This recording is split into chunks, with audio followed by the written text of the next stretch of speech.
15 August 1947 हाच भारताचा स्वातंत्र्य दिन का ठरवण्यात आला आणि त्या दिवशी कोणकोणते महत्वाचे राष्ट्रीय नेते उपस्थित होते? भारताला स्वातंत्र्य 15 ऑगस्ट 1947 रोजी मिळालं, पण हाच दिवस का निवडला गेला? 26 जानेवारी नव्हे की 14 ऑगस्ट नाही, मग फक्त 15 ऑगस्टच का?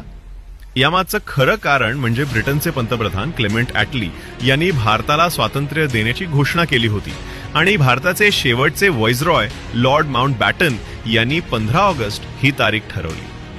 कारण काय? कारण 15 ऑगस्ट 1945 रोजी जपानने दुसऱ्या महायुद्धात ब्रिटन समोर शरणागती पत्करली होती. हा दिवस ब्रिटनसाठी विजयाचा होता, म्हणूनच त्यांनी भारतासाठीही हाच दिवस निवडला. 15 ऑगस्टच्या मध्यरात्री संसद भवनात ऐतिहासिक सोहळा झाला. पंडित नेहरू, सरदार पटेल, डॉक्टर राजेंद्र